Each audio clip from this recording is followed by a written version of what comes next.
Ya, bismillahirrahmanirrahim. Selamat pagi. Assalamualaikum warahmatullahi wabarakatuh. Waalaikumsalam warahmatullahi Waalaikumsalam warahmatullahi wabarakatuh. Oke. Kuncoro masih ingat nggak terakhir kita belajar tentang apa?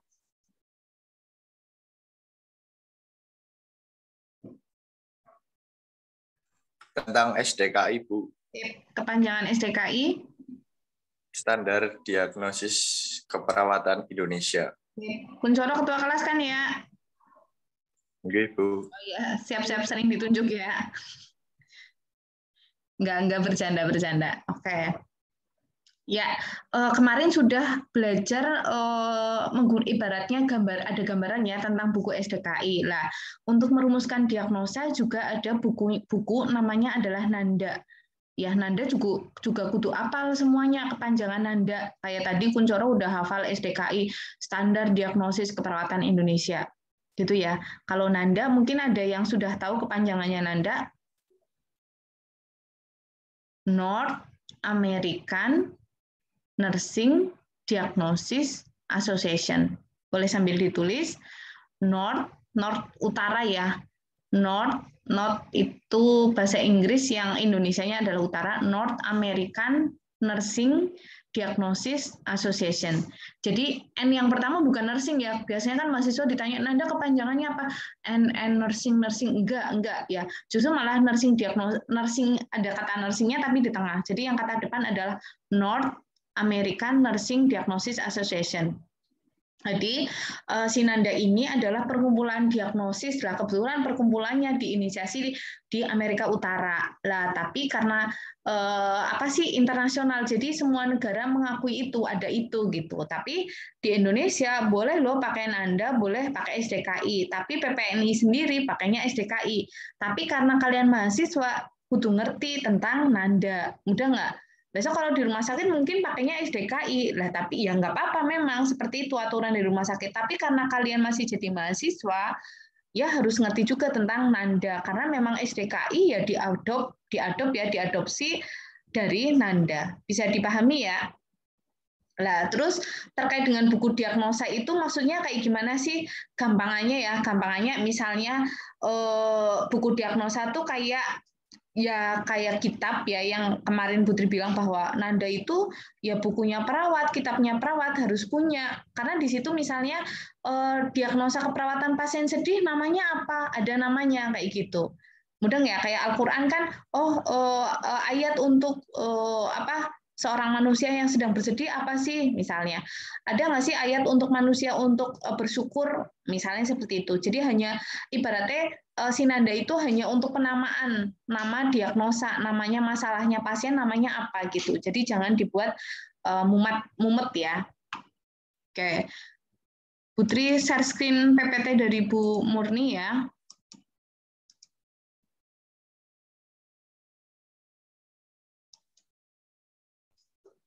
Ya, Putri juga nggak akan ngomong banyak tentang apa sih diagnosa keperawatan detailnya ya, karena kalau berdasarkan bahan kajian yang di RPP hari ini itu kita belajarnya adalah tentang Nanda ya. Hengki sudah punya buku Nanda, Hengki? Belum, Bu. Belum. SDKI? Sudah. Sudah. Oke. Untuk Nanda juga harusnya sih punya juga ya. Harusnya punya, karena memang kalian sebagai mahasiswa mengerti gitu ya. Oke.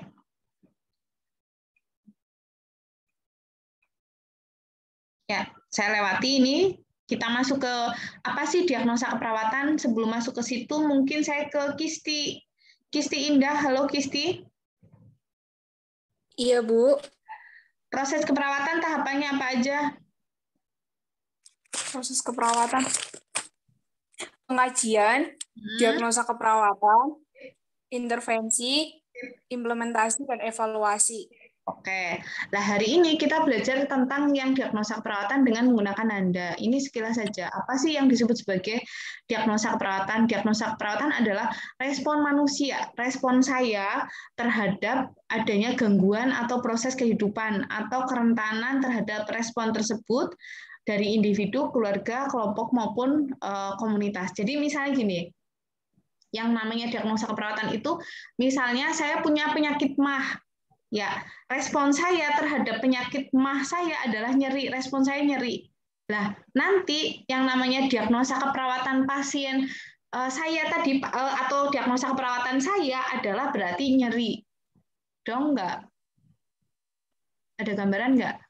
Jadi respon saya terhadap gangguan kesehatan itu adalah diagnosa keperawatan. Lanjut lagi ya.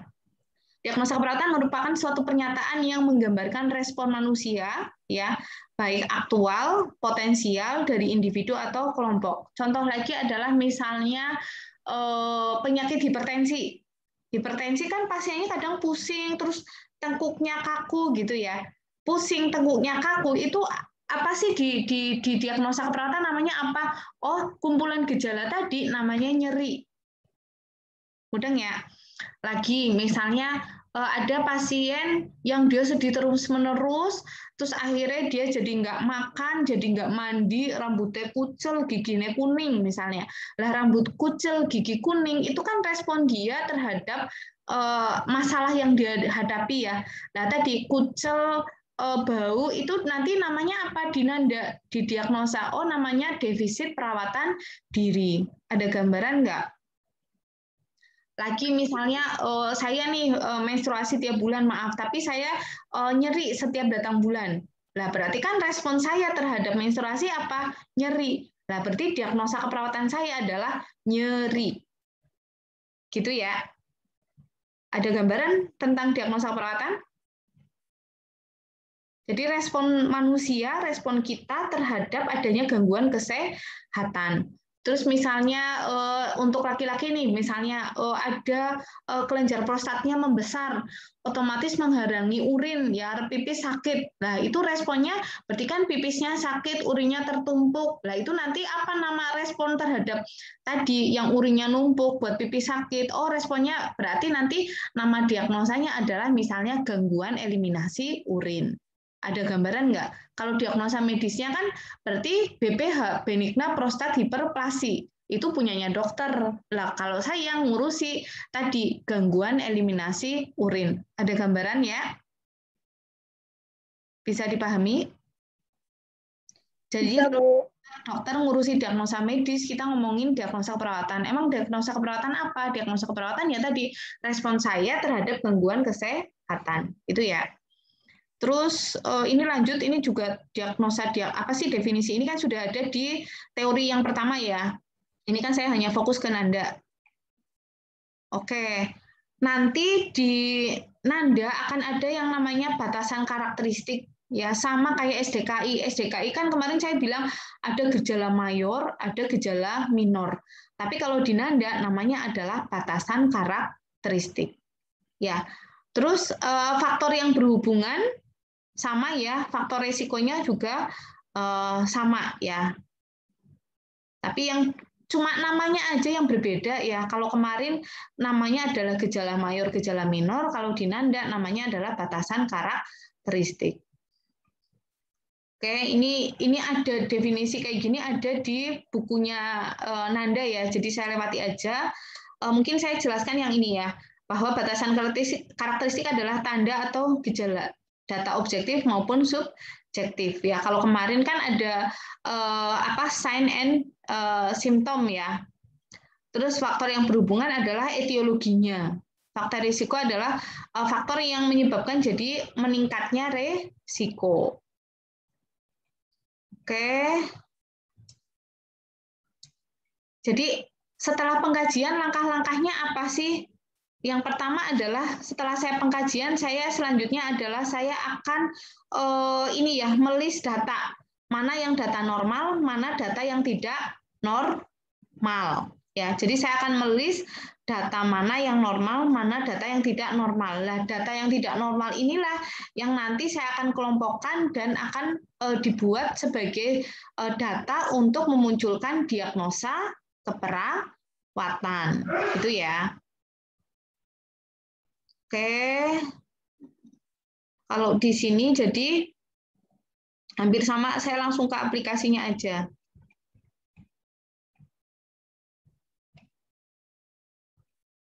Oke, Jadi yang pertama ketika pengkajian saya sudah lengkap, selanjutnya adalah saya mengidentifikasi pola. Pola tadi mana yang normal, mana yang tidak normal. Terus selanjutnya adalah saya list mana yang aktual, mana yang memang beresiko. Barulah saya cari di buku Nanda mana diagnosa keperawatan yang sesuai dengan batasan karakteristik atau tanda dan gejala pasien saya. Gitu ya. Jadi emang syarat yang pertama adalah pengkajiannya kudu lengkap. Oke, ini ada langkah mudah untuk menentukan diagnosa keperawatan. Oke, yang pertama adalah menggarisbawahi tanda dan gejala yang tidak normal. Tadi kan Putri bilang ya, bahwa untuk membuat diagnosa keperawatan, hasil pengkajian kita, di list mana data yang normal, mana yang tidak normal. Nah, kalau yang di sini langsung garis bawahi ya, data-data yang tidak normal. Terus habis itu yang data tidak normal tadi dikelompokkan jadi satu. Terus kalau yang mirip dikelompokkan lagi. Artinya gini, data yang tidak normal kan misalnya 10. Nah, 10 ini kan gelondongan gede ya. Selanjutnya kita kelompokkan, oh data-data yang mirip jadi kelompok 1, data yang mirip kedua jadi kelompok 2, data mirip yang ketiga jadi kelompok 3. Atau kayak gini nih, kayak misalnya ketua kelas nih, Jajal di semesternya kalian yang jilbabnya bentuk tipenya sama ada berapa? Mudah nggak? Oh, yang tipenya sama, sing bentuknya pakai topi misalnya ada 1. Yang nggak pakai daleman berarti masuk kelompok 2. Yang seringnya pakai jilbab langsungan berarti masuk kelompok 3. Gitu ya, maksudnya itu dari data yang ada itu dikelompokkan. Tapi ini khusus data yang tidak normal. Terus selanjutnya adalah menginterpretasikan tanda dan gejala tadi. Terus selanjutnya adalah memilih label diagnosa keperawatan sesuai yang di Nanda. Itu ya.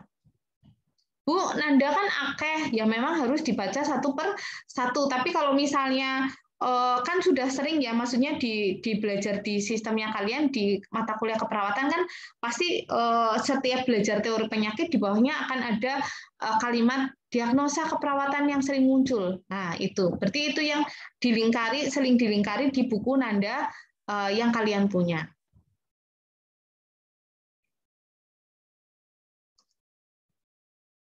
Oke, ini ada contoh kasus ya, tapi ini pasien anak ya.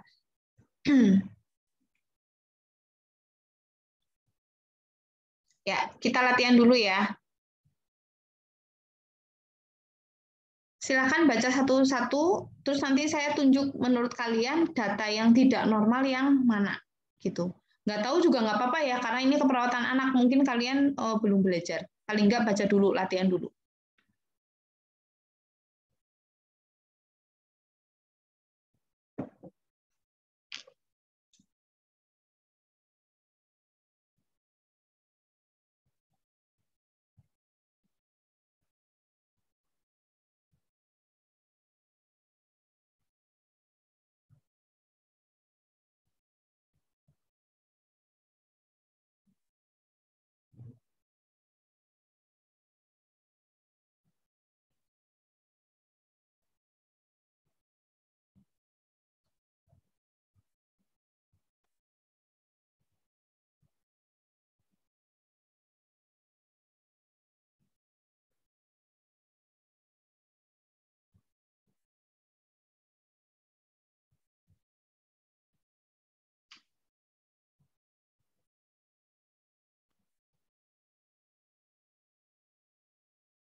Sudah ya? Oke, coba Murfiana, menurut kamu data yang tidak normal yang mana? Dari respirasi, Bu. Nih, respirasi nadi ini pada anak beda dengan dewasa ya? Ini usia 7 Ya, hari. beda. Mudah ya, usia 7 hari. Jadi data-data yang RR nadi itu normal. Mudah nggak? Nafasnya cepat itu emang bayi, iya nafasnya cepat. Ya, jadi ini masih normal. Lanjut Murfiana, coba menurut kamu apa lagi? Terus mempunyai respon menghisap dan menelan yang buruk. Oke, bayinya punya respon menghisap dan menelan yang buruk. Sip. Halda, coba apalagi yang tidak normal?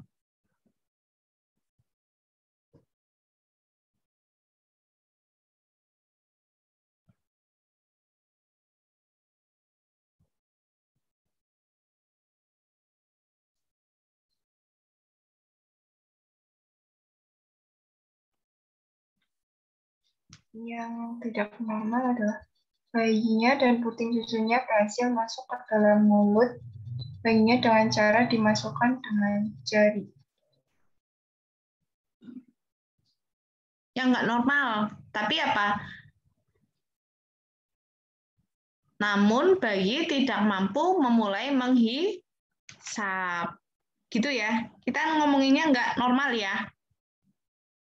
Oke, ada lagi mungkin siapa ini? Heksa. Bayinya tidak mau menyusu. Bayinya tidak mau menyusu. Yang kalimat pertama ini ya Heksa ya? Iya, Bu. Oke, sip. Indra Dwi, ada lagi nggak kira-kira? Berat badannya, Bu. Berat badannya 2.400.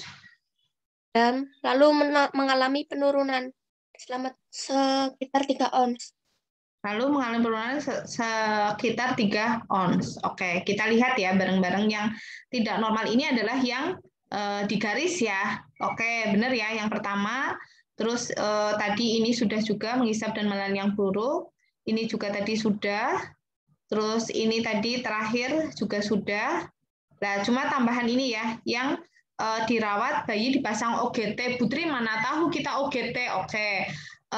Hal-hal kayak gini nanti bisa di searching di apa sih Google ya. Kalau ini OGT apa?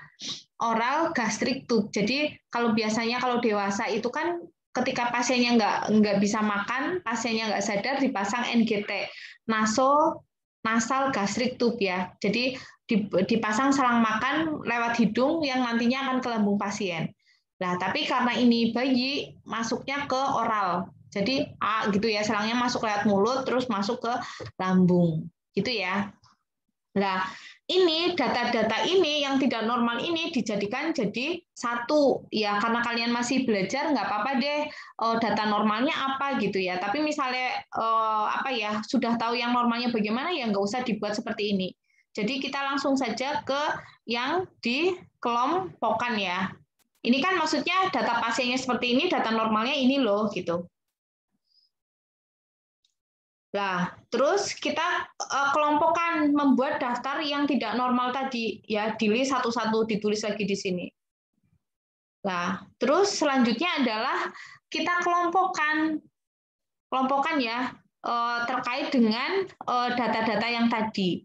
Nah, nanti akhirnya ketemu ada beberapa masalah. Yang pertama adalah tidak mampu untuk si bayi ini tidak mampu untuk koordinasi menghisap, menelan dan bernafas. Terus ketidakmampuan untuk memulai menghisap efektif dan ketidakmampuan untuk mempertahankan dan melanjutkan menghisap dengan efektif. Ini juga dilewati.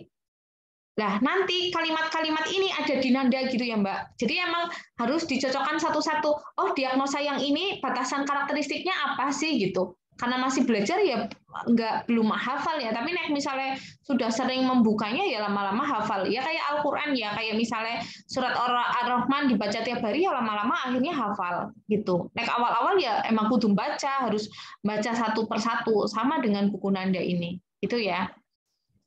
Terus selanjutnya ini ada kasus juga misalnya kita lihat data yang tidak normal ya.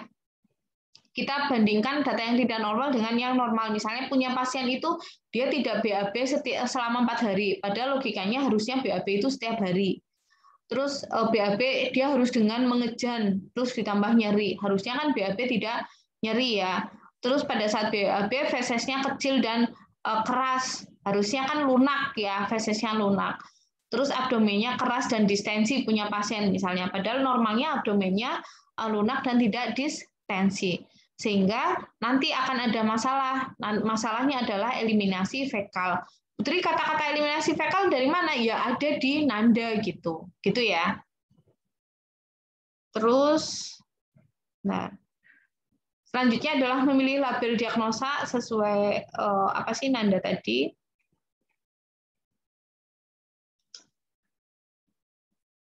Akhirnya diagnosa yang tadi diangkat adalah ini ya. Ineffective infant feeding pattern atau pola menyusui bayi yang tidak efektif ya. Nanti ada di Nanda definisinya apa.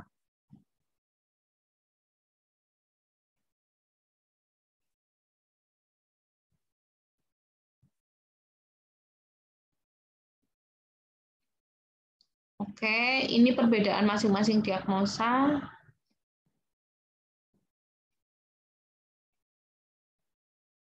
Oke, terus lanjut ke mencatat diagnosa. Oke, tadi pesan saya kan sudah menghafalkan 11 pola Gordon.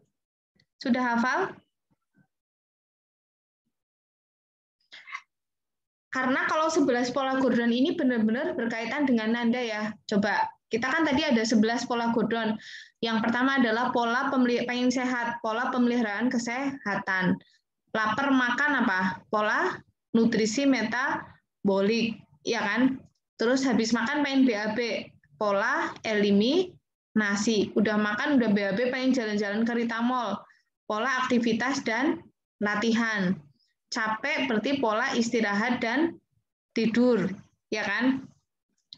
Terus selanjutnya adalah sekolah lagi kalian, berarti pola persepsi kognitif. Punya teman, pola peran dan hubungan. Sekolah lagi tapi IP-nya jelek jadi malu, pola konsep diri. Jadi stres juga, pola coping stres. Setelah lulus D3 nikah, berarti apa? Pola reproduksi seksual. Terus habis itu sama istri umroh bareng. Pola yang terakhir nilai dan keyakinan. Itu kan ada 11.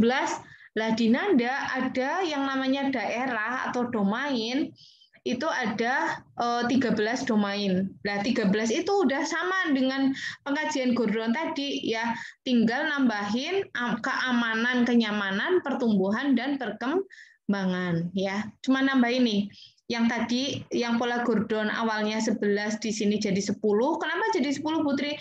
Karena aktivitas dan istirahat jadi satu nih. Aktivitas istirahat jadi satu, otomatis kan jadi 10. Ya kan? Terus ditambah domain keamanan, ditambah domain kenyamanan, sehingga dan ditambah domain pertumbuhan dan perkembangan. Itu ya. Tambah domain apa? Keamanan, kenyamanan, pertumbuhan dan perkembangan. Sudah hafal? Dulu kan udah pernah suruh ngapalin ya pola Gordon ya. Kuncoro masih ingat nggak Kuncoro? Enggak, Bu. Enggak. Rada lupa. Aduh.